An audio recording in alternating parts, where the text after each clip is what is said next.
और आपको याद होगा जी बिजनेस ने एक बहुत ही महत्वपूर्ण मुहिम उठाई थी। डॉक्टर्स को फार्मा कंपनियों की ओर से दिए जाने वाले फ्रीबीज की हमारी ये स्पेशल सीरीज थी, जिसको हमने बहुत ही पुख्ता तरीके से जी बिजनेस पर अलग अलग शोज के जरिए उठाया। और अब यह खबर आ रही है कि फ्रीबीज पर बनी कमेटी की रिपोर्ट बहुत जल्दी आने वाली है। सूत्र ये बता रहे हैं कि उस कमेटी की मीटिंग में फार्मा कंपनियों पर अपनी सेल बढ़ाने के लिए डॉक्टर्स को फ्रीबीज के देने के जो आरोप थे ये सही पाए गए हैं।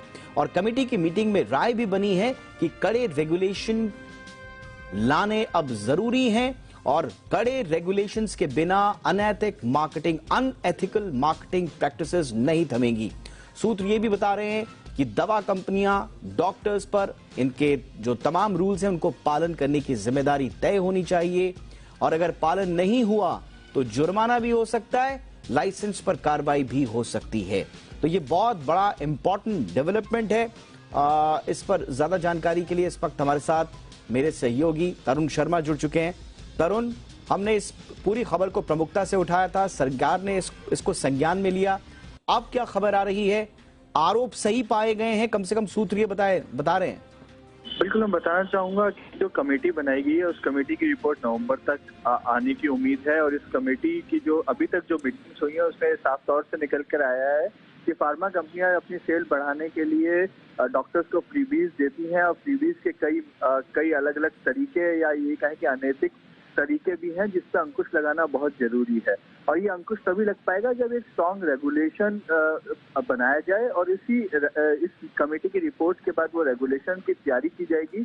क्योंकि ये एक बहुत बड़ा मामला है, क्योंकि आप एक फार्मा कंपनियां जो डॉक्टर्स को फ्रीबीज दे रही हैं उसका कहीं ना कहीं कॉस्ट आती है, और उस कॉस्ट का सीधा असर कंज्यूमर पर पड़ता है। वो और कई बार ऐसा भी होता है कि जिस दवाई की जरूरत नहीं होती वो दवाई भी लिखी जाती है।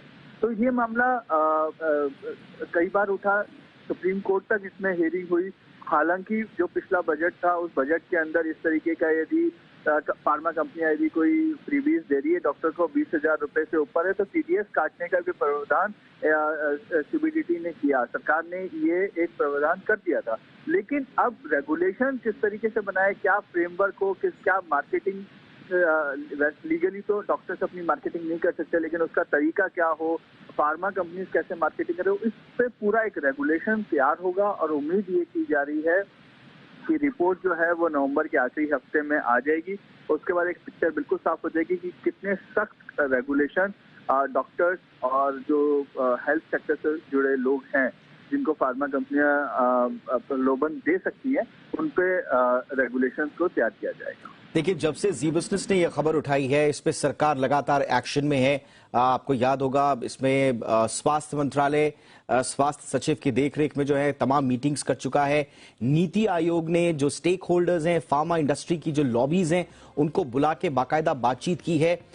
एक बात जरूर कह रही है तरुण सरकार की, जो एग्जिस्टिंग जो इस समय universal code of pharmaceutical marketing जो प्रैक्टिसेस है वो ठीक ठाक काम कर रहा है, लेकिन इसके बावजूद खुद अब फार्मा इंडस्ट्री लॉबी कह रही है कि साहब आप एक स्ट्रक्चर बनाइए जिसमें यह तय हो कि फार्मा कंपनीज और डॉक्टर्स के बीच में जो इंटरैक्शन होगा वो किस तरह का हो, उसका स्वरूप क्या हो।